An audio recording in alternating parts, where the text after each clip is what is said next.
مجددا أهلا بكم مشاهدينا الكرام، نلتقيكم وحلقة جديدة من برنامج برستيج.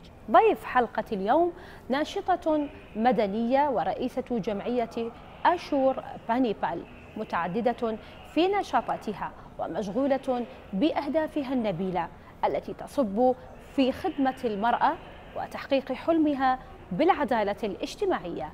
تابعونا.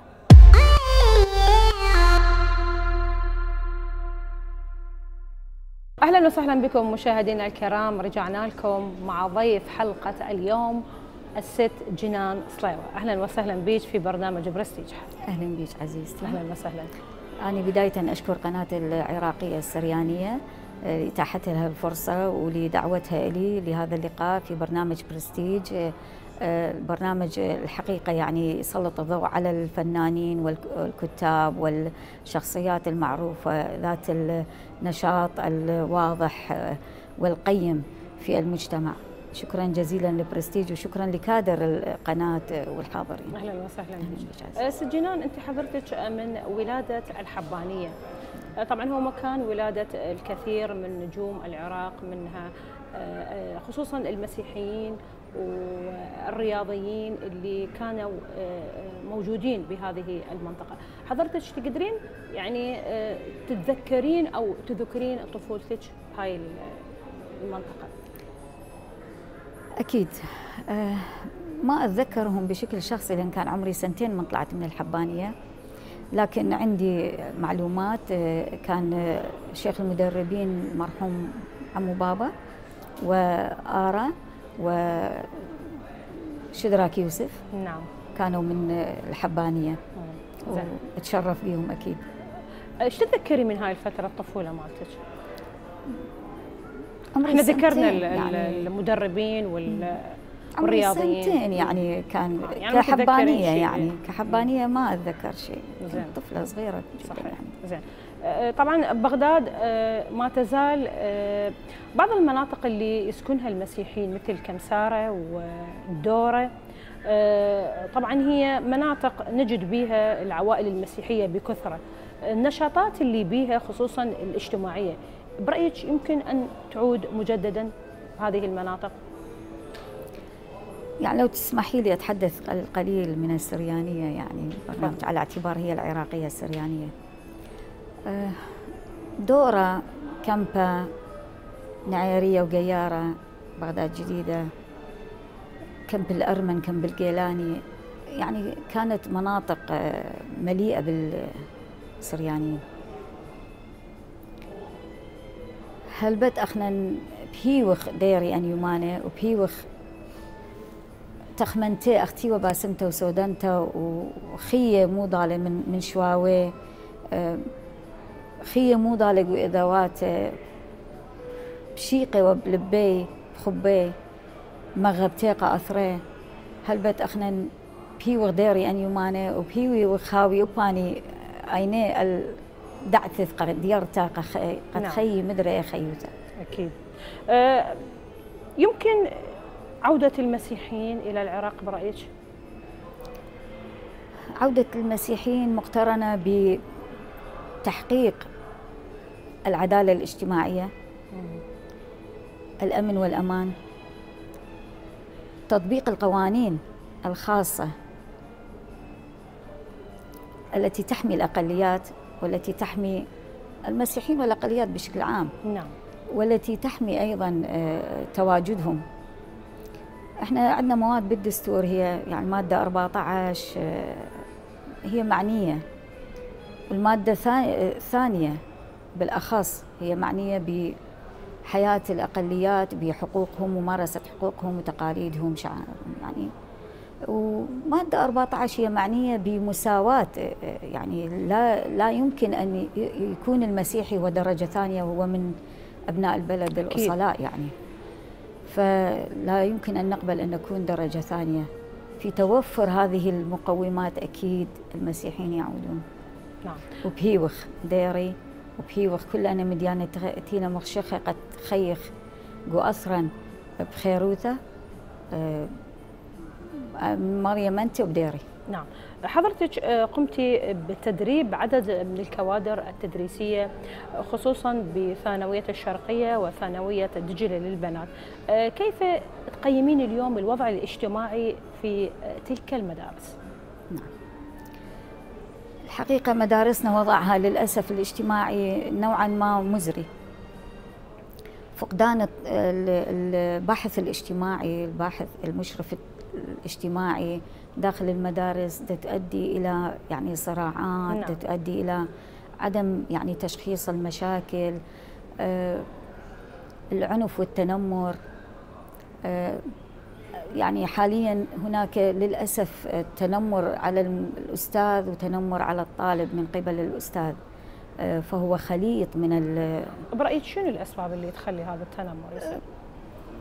أولا فقدان الوعي بممارسة المهنة من قبل المدرس أولا، وفقدان متابعة الأسرة للتلميذ داخل المدرسة وسلوكه، وفقدان مثل ما وضحت المشرف التربوي، لأن المشرف التربوي المشرف الاجتماعي هو يعني يحدد إذا يكون دقيق الملاحظة. نقول الدور الرئيسي هو يكون الدور الرئيسي بتوجيه مثلا النصائح للطالب او مثلا أكيد توجيهات. هو المدرس بداية الأستاذ هو اللي يشخص أكو مشكلة عند الطالب، وبالنتيجة يحيله إلى المشرف التربوي، المشرف الاجتماعي، والمشرف الاجتماعي يحاول يحل المشكلة.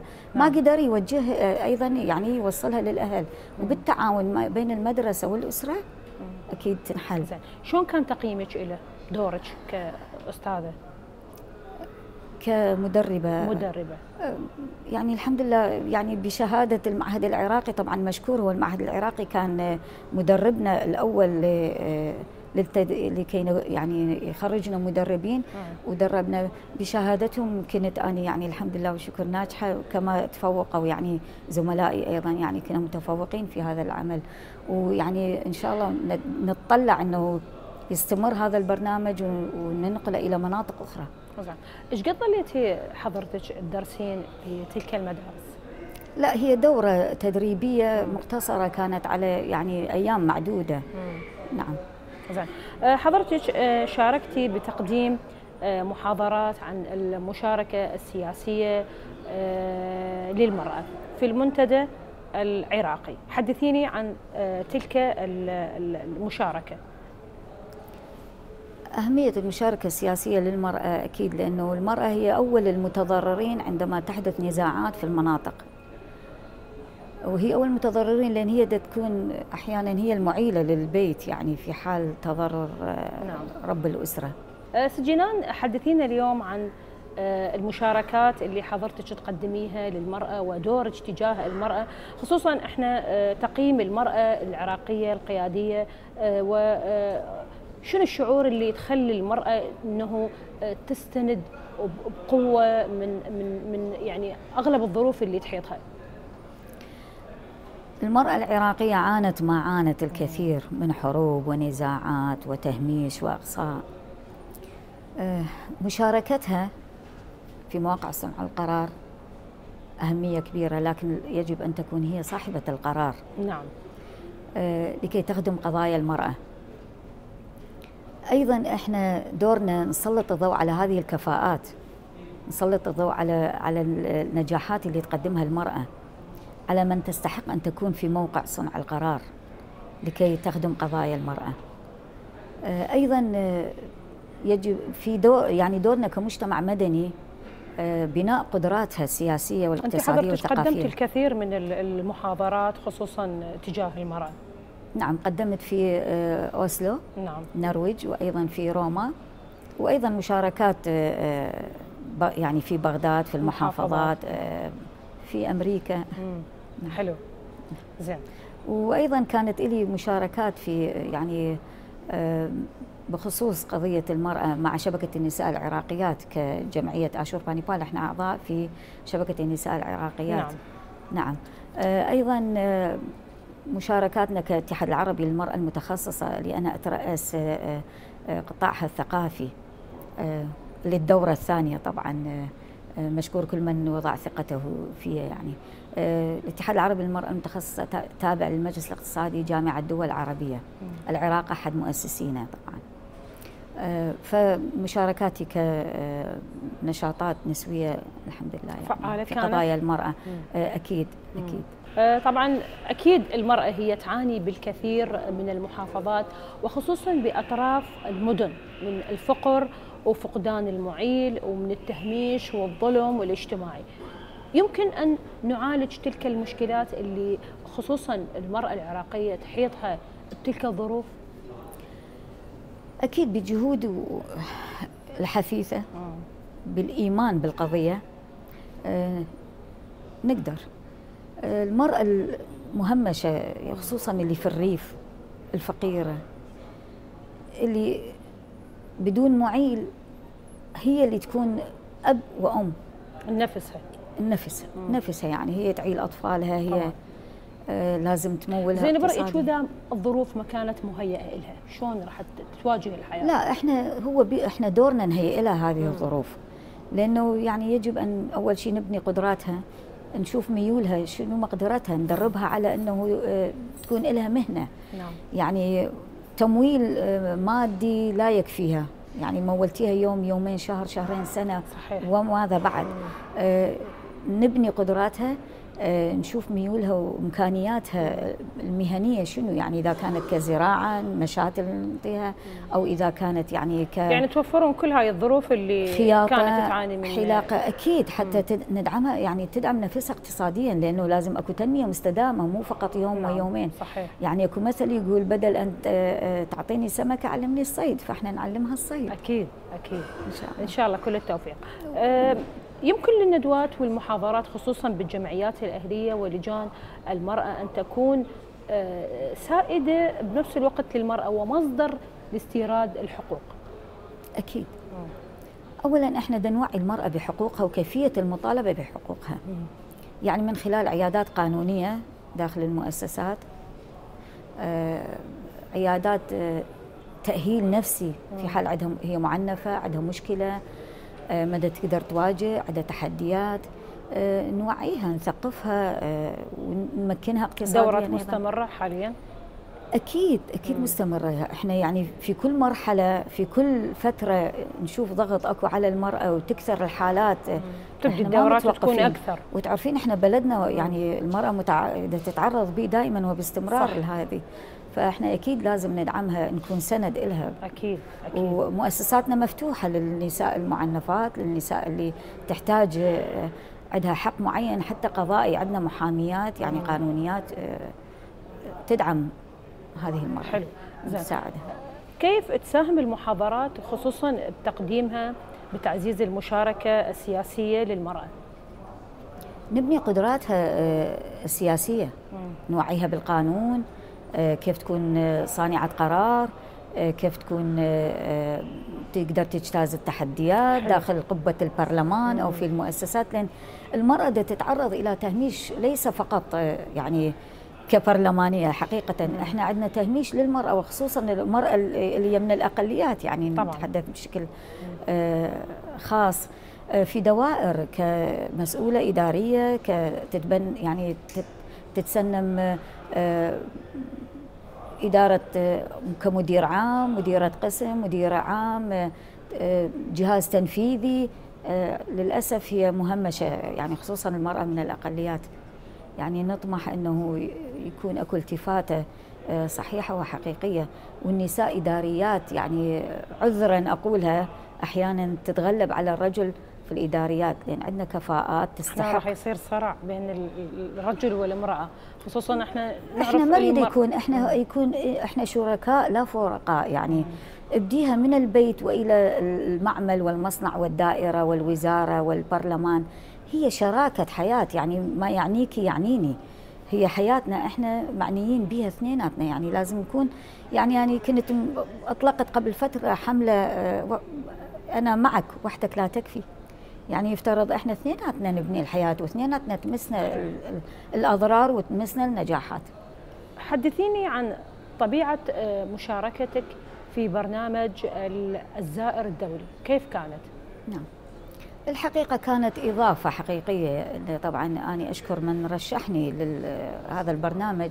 كانت في زيارة إلى 5 ولايات أمريكية للمؤسسات المعنية بحقوق الإنسان. أكيد نطلع على ثقافات الدول وتجاربهم والنجاحات اللي يقدموها حتى إحنا نقدر أيضا نطبقها عندنا، ولكن وفق بيئتنا، محدودية بيئتنا وتقاليدنا، على أن لا نتجاوز هذه المفاهيم. نعم. ماذا يعني لك حصولك على إشادات بعملك وشهادات ودروع، وخصوصا في هاي الفترات اللي حضرتك أنت يعني قضيتيها بالوزارات والمؤسسات والجمعيات؟ أكيد أنا أشكر هذه الوزارات والمؤسسات من صغيرة وإلى كبيرة أيا كانت، يعني أنا أشكرهم لدعمهم، لأن أي شهادة إن كانت تقديرية وإن كان درع وإن كان هي التفاتة منهم وتسليط ضوء على نشاطي، أيضا هو يعني اعتراف بالامتنان واعتراف بالنجاح الذي قدمته. نعم. حضرتك عملتي على ملف الهجرة، كيف يمكن الحد منها؟ أكيد الهجرة، أشوف جريتي حسرة بهاي السؤال. أكيد، لأنه أولا الهجرة جارحتنا، تعبتنا، من نتحدث أنه كان عندنا تعايش سلمي كنا ما نعتبر درجة ثانية، فأكيد الهجرة تجرحنا من نتحدث عنها، تألمنا. الحد من الهجرة هو بتوفير البيئة المناسبة الآمنة، مقومات العمل، مقومات النجاح، مقومات تكافؤ الفرص دون تمييز، دون أن نتحدث بالكتل الكبيرة والأقلية العددية. نعم. لأن الأقلية بمفهوم الأقلية في يعني مفهوم الحقيقي هو ليس العدد، هو مواطن، حال المواطن اللي يعتبر نفسه حاليا درجة أولى وده يعتبرني درجة ثانية، لكن هذا كتمييز إيجابي، إنه هناك أقليات هي لديها ثقافة مختلفة، تتحدث لغة مختلفة، لديها حضارة وتاريخ مختلف. هذا هو مفهوم الأقليات. إذن يجب أن تميز تمييزا إيجابيا، ولا أن تعتبر هي درجة ثانية، وليس اعتبارها درجة ثانية وتهميشها وإقصائها وإلى آخره من المعاناة. نعم. فأكيد لو توفرت هذه البيئة الآمنة من كل النواحي، فأكيد يعني بإعطاء الحقوق الاقتصادية والثقافية والاجتماعية والسياسية، فأكيد راح تكون بيئة ملائمة للعودة والحد من هذه الهجرة. أكيد. برأيك هل انتهت أسباب الهجرة خصوصا المسيحيين بالعراق، أم ما زالت أنه يعني الهجرة مستمرة؟ أكيد ما زالت، لأنه لا تزال الأسباب موجودة، لا تزال. والدليل نحن نعاني حاليا من يعني بعض القوانين التي تجرح وتؤذي الأقليات، منها المادة 26 من البطاقة الوطنية. يعني المادة 26 هي تأسلم القاصر في حال أسلمت أحد الأبوين. نعم. هو قاصر ليس لديه قرار، هو يعني تربى في مثلا بيئة مسيحية، في عائلة مسيحية، أسلم الأب بأي سبب كان، وأي كانت أسبابه وهو قناعاته، أو الأم. فبالنتيجة القانون دي يخلي الطفل أيضا هو يعني يتبع دين الإسلام، وهذا إجحاف في حقه يعني. بعدين هو طفل يعني، هو بعدين إحنا نعرف أنه لا إكراه في الدين، يفترض إلى الحق هو في اختيار دينه. بلغة سن الرشد، عنده بلغة سن الرشد 18 سنة، من حقه يختار دينه، البقاء على دينه أو يختار دين اللي اتجه الأب أو الأم. صح. وهذا طبعا إجحاف، يعني وجود هذه المادة وبقائها على حالها إجحاف بحق المسيحي. فهي واحدة من المقومات اللي أسباب يعني الهجرة، عندهم تخوف بالعودة. وأيضا يعني خلينا نقول هذا سبب رئيسي بالهجرة، أم أكو هناك أسباب يعني؟ لا، أنا تحدثت سابقا الظروف الأمنية والاقتصادية والسياسية، وعدة مقومات هي تخلي الهجرة تبقى. وبعدين إحنا تخوفنا من الهجرة لأنه أي هجرة هي انصهار للهوية العراقية. صح. وإحنا كنا عراقيين ونتمنى كنا. وعلى فكرة هذا التنوع يفترض إحنا يعني يحافظون على هذا التنوع، لأن أي تنوع في أي بلد هو مصدر قوة وهو تناقح ثقافات. يعني ما المفروض أنه ناس تسعى لتهميش فئات لكي تخرج من البلد، وكل ما تخرج كل ما يضعف موقف البلد، يعني أكيد. لأنه يخسر هذه الكفاءات. صحيح. احنا خصوصا هاي الفترة يعني ما بعد داعش بدت انه العوائل يعني خلينا نقول بنسب ضئيلة انه يعني ترجع لبيوتها، خصوصا بالمناطق اللي كانت لا تكاد تذكر. الحقيقة احنا معاناتنا انه لحد الان للأسف هناك مخيمات لا تزال كم سنة بعد داعش. جهد الحكومي كان جدا بسيط ومتواضع قياسا بجهد المجتمع المدني، يعني قدم ما قدم أكثر من الجهد الحكومي.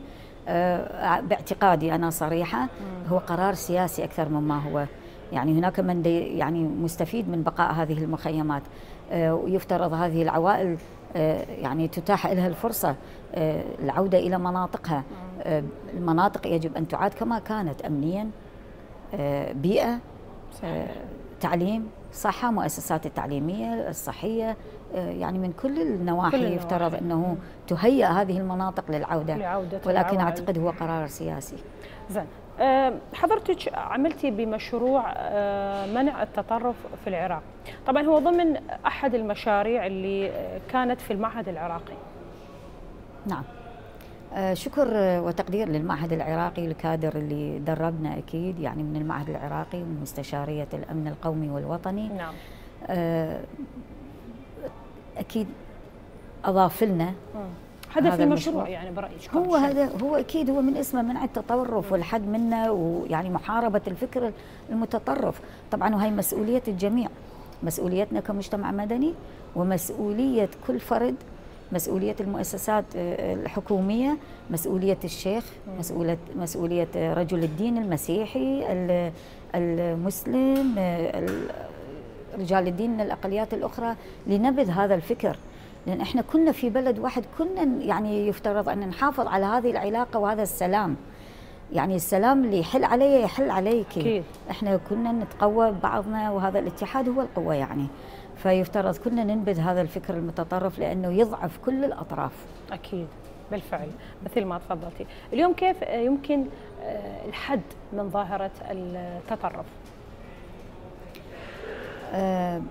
بلغة الحوار، لغة التسامح، تحقيق العدالة الاجتماعية، عدم التهميش والإقصاء لأي فئة، عدم التحدث بمصطلح أنا الأكثر وأنت الأقل، أنا الموجود وأنت يجب أن أزيحك.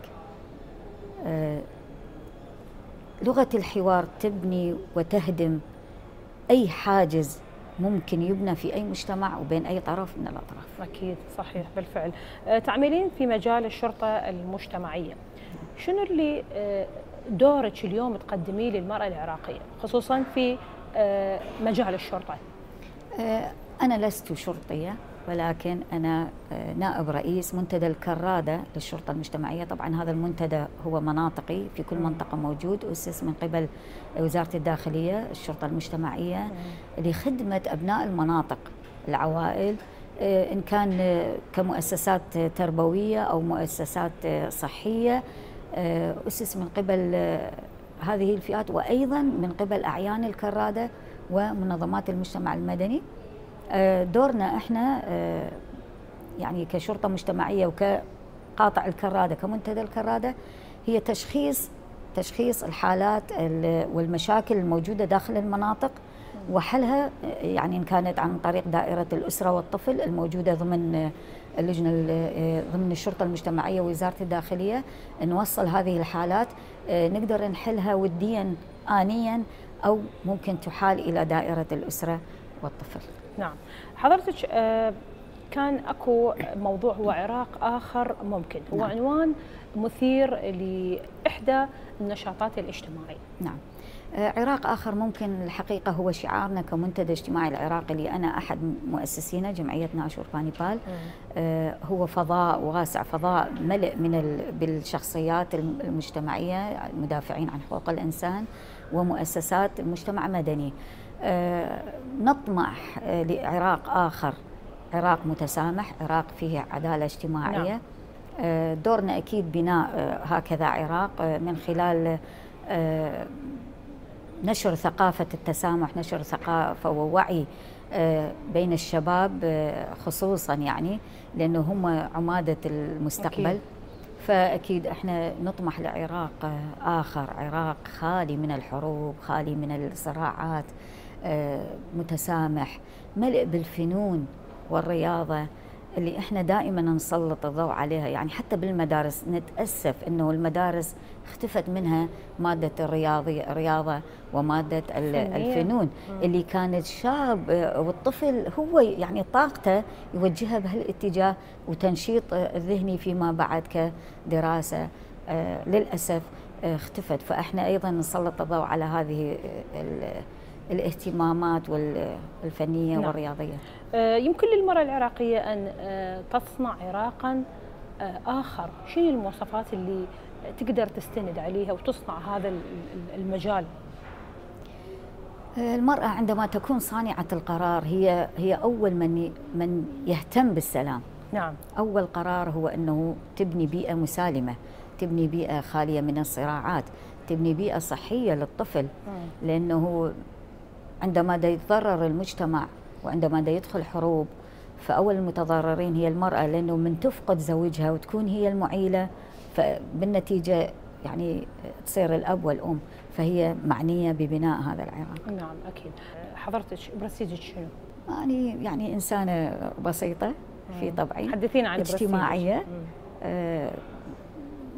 مدافعة عن حقوق الإنسان، صباحي كصباح جميع النساء، أهتم بشؤوني الثقافية، أهتم يعني نوعا ما شخصيتي أنا كجنان، أهتم بصديقاتي وزميلاتي، أحب العلاقات الصحية الصحيحة بين الزملاء والزميلات، أشرب قهوتي الساعة 11:30. يعني بداية يجب أن أفطر فطوري الصباحي الحقيقي، أشرب قهوتي الساعة 11:30، ومن ثم يعني إذا عندي التزام ما قبل القهوة أشربها بالمكان اللي أكون به، أما بعد 11:30 أتوجه إلى عملي. الكتاب صديقي أيضا، وأتمنى أنه الكل حاليا يعودوا إلى الكتاب، يعني حتى لو بيوم سطرين يقرأ. وأنصحك أيضا إن شاء الله تكونين من القارئات الجيدات، لأن كل معلومة تاخذيها من كتاب هي إضافة لك حتى لو سطر. احنا اليوم سعيدين بلقائك في برنامج برستيج. كلمة أخيرة تحبين أنه توجهيها اليوم للمرأة العراقية خصوصا في هذا اللقاء؟ نعم، أنا أوجه بداية للنساء القويات هن قويات، وأكيد إحنا هي دعوة مفتوحة لكل من يعني ممكن عندها استعداد تنضم لنا في المطالبة بالحقوق والعمل، والساحة مفتوحة.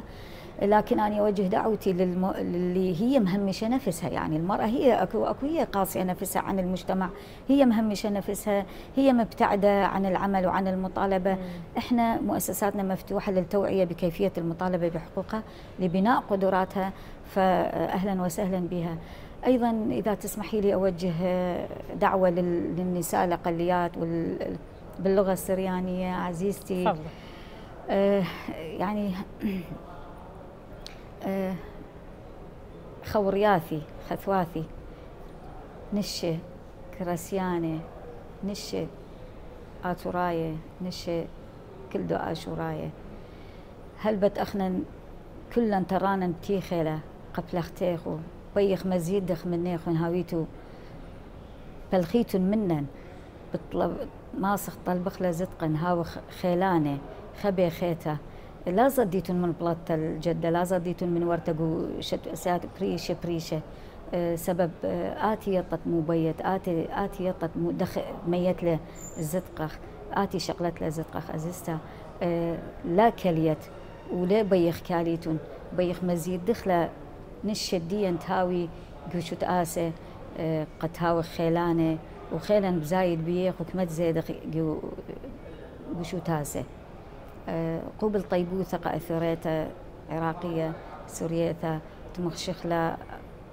قدو برنامج برستيج توين أنا قريلون قاتي قد هم زمن بيون لهوين منشيثة خامندي وقوبل طيبوثقة كت من بلخوالة وإثوالة اتلي إيقارة بية وإثوالة تأثير وشغلة شوبا قبل خاني من شاريثي قو كنشتت آشور باني بل هالبت مقروان شلامي كله أنتي ومني قو كنشتت آشور باني بل شو تأسلون كنشتا مخنيث مني وطلبا بخلت اني لخزي لي خيومه من يومانه قصرت بخمدي انا اهولت تتاثر شخلبلون بالخان شخلبله اولويات اخت امرخ شخلبلون جو اثرا هلبت بالخان نجوج لبخا ورخا خيتا تحيات وشكر وتقدير لكل من كان له دور واثر وترك بصمه منذ تاسيس جمعيه آشور بانيبال ومنذ حضوري في جمعية آشور بانيبال وتسنمي المناصب بها يعني تدريجيا ترك أثر وترك بصمة عندي، هو اللي خلاني كان داعم إلي لحد اليوم إنه من كانوا قبلي في آشور بانيبال ومن عملت معهم كان لهم الدور الكبير وتركوا بصمة وداعم إلي لوصولي لهذا الموقع والمكانة ولحضوري لهذا اليوم يعني واسمي في المجتمع. كان لهم الدور الحقيقي في بنائي، يعني لا أنكر دورهم ولا أنكر عطائهم ولا أنكر بصماتهم ودعمهم لي وللجمعية. احنا شفنا دموعك، لكن هي دموعك عزيزة علينا، ما نريدك انه يعني تبكين او نذكرك بشيء انه ألمك وخلاك. حقيقة هذا اشتياقي لأعضائي ولزملائي اللي كانوا أساتذتي. يعني إذا لو سمحتي أذكر قسم منهم الأستاذ نمرود يوسف، الأستاذ ويليام دنخال، الأستاذ أديب جوجا. أعتذر يعني إذا أنسى أحد منهم، الياس، أستاذ الياس، بولس شليطة، ورحم الله من يعني غادرنا، الله يرحمهم. أستاذ بهاء البير. عملنا يعني معا كفريق. أكيد يستاهلون هاي الدمعة من عندك. الحمد لله. تحياتي لهم. شكرا واحترامي وتقديري وارفع لهم القبعة. احنا سعيدين اليوم بلقائك في برنامج برستيج، نتمنى لك كل الإبداع خصوصا باتجاه المرأة وخدمة المرأة وما تملك هذه المرأة من عطاء تجاه هذه الورشة اللي حضرتك أنت تقدميها. شكرا جزيلا. أنا أشكركم. شكرا جزيلا مشاهدينا الكرام، شكرا لكم وشكرا بحسن المتابعة. نلتقيكم في حلقات أخرى، إلى اللقاء.